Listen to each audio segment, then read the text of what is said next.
Assalamualaikum warahmatullahi wabarakatuh. Kali ini kita masih pembahasan di teks ulasan di bagian kedua. Mari kita simak bersama-sama tentang teks ulasan lebih dalam. Kita lanjutkan KD selanjutnya yang akan kita pelajari, yaitu ada dua. Yang pertama 4.11 dan yang kedua 4.12. 4.11 berbunyi menceritakan kembali isi teks ulasan tentang kualitas karya. Kemudian 4.12 berbunyi menyajikan tanggapan tentang kualitas karya. Jadi KD 2 itu yang akan kita pelajari kali ini. Mari kita simak penjelasan lebih dalam tentang teks ulasan. Tujuan pembelajaran kali ini, siswa diharapkan mampu menceritakan kembali isi teks ulasan tentang kualitas karya. Kemudian yang kedua, menyajikan tanggapan tentang kualitas karya. Dalam bentuk apa? Dalam bentuk teks ulasan secara lisan dan tertulis dengan memperhatikan struktur kebahasaan teks ulasan. Mengingatkan kembali bahwasanya tujuan teks ulasan itu memberikan informasi kepada khalayak ramai tentang standar kelayakan dan kepatutan sebuah karya. Jadi kemarin kita sudah membahas tentang tujuan teks ulasan. Kali ini saya mereview ulang kembali, mengingatkan kalian tentang tujuan teks ulasan. Apa? Intinya memberikan informasi kepada khalayak umum atau masyarakat umum. Bagian utama yang terdapat dalam teks ulasan adalah keunggulan dan kelemahan produk karya seni yang diulas. Agar penilaian tersebut dapat dipertanggungjawabkan, seseorang mengulas harus memperhatikan alasan-alasan pendukung yang kuat dan meyakinkan.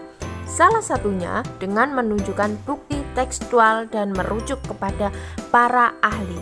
Itu adalah bagian yang terdapat dalam teks ulasan. Apa intinya? Kelebihan dan keunggulan suatu produk. Setelah tadi kita sudah tahu bagian utama yang terdapat dalam teks ulasan itu apa. Kemudian kita lanjutkan jenis karya sastra apa saja sih yang bisa kita ulas atau resensi. Silakan kalian cermati kolom di bawah ini. Jadi jenis karya sastra yang bisa kita ulas atau resensi secara umumnya ada novel, drama, cerpen, puisi, pantun, dan dongeng. Itu adalah karya sastra yang bisa kita resensi. Selanjutnya yang akan kita bahas yaitu langkah menyusun teks ulasan. Yang pertama, tentukan jenis karya sastra yang akan kalian ulas. Yang kedua, bacalah karya tersebut berulang-ulang. Yang ketiga, tulis bagian penting dalam karya tersebut. Yang keempat, buatlah kerangka teks ulasan berdasarkan struktur.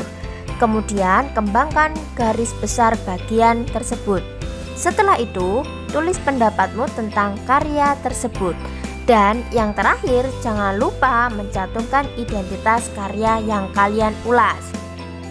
Selanjutnya yang akan kita pelajari yaitu tentang unsur kebahasaan teks ulasan, yang secara umumnya itu dibagi menjadi 5. Yang pertama, kata sifat sikap. Yang kedua, kata kerja. Kemudian yang ketiga, metafora. Kemudian yang keempat, rujukan kata. Dan yang terakhir itu adalah kalimat majemuk setara bertingkat. Itu adalah unsur-unsur kebahasaan teks ulasan. Silakan kalian simak dan kalian cermati beberapa ulasan daripada unsur kebahasaan.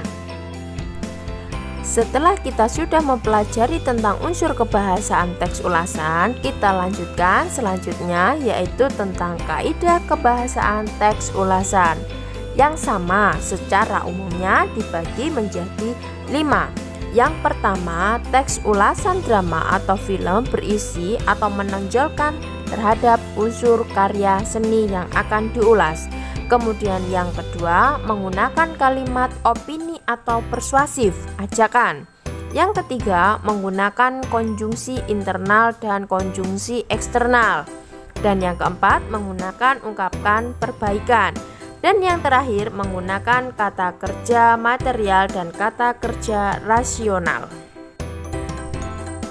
Mari kita simak contoh teks ulasan bersama-sama. Jadi, yang saya ambil karya sastra berupa puisi. Di sini kita akan menjabarkan contoh teks ulasan, yaitu ada orientasi, kemudian tafsiran, kemudian evaluasi dan rangkuman. Nah, kita jabarkan yang pertama dulu tentang orientasi. Silakan kalian cermati di situ. Orientasi ini menjabarkan tentang identitas sebuah buku. Kemudian kalau tafsiran di sini adalah garis besar tentang isi daripada puisi tersebut. Nah, di situ adalah penjabaran dari contoh teks ulasan. Yang tadi kita sudah membahas bahwasannya teks ulasan itu banyak sekali. Namun kali ini saya mencontohkan yang kita jabarkan tentang puisi yang berjudul Ayah. Setelah tadi kita sudah menjabarkan tentang orientasi dan tafsiran, kemudian silakan kalian cermati yang ketiga dan keempat, yaitu tentang evaluasi dan rangkuman. Jadi ini penjabaran daripada teks ulasan yang kita ambil, yaitu contohnya karya puisi ya. Evaluasinya di sini kalian perhatikan. Jadi evaluasi di sini disajikan menggunakan bahasa yang sangat indah tetapi sederhana. Evaluasi ini lebih mengarah ke kelebihan dan kelemahan sebuah karya tersebut. Kemudian kalau yang terakhir di sini adalah rangkuman. Rangkuman ini adalah garis besarnya seperti sinopsis. Isi daripada cuplikan atau garis besar tentang puisi Ayah. Nah, ini adalah penjabaran atau ulasan daripada contoh teks ulasan.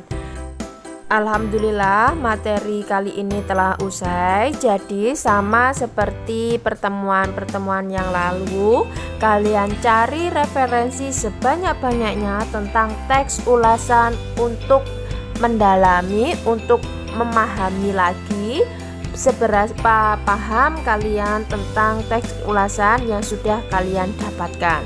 Oke, jangan lupa kalian tetap semangat dan salam literasi. Wassalamualaikum warahmatullahi wabarakatuh.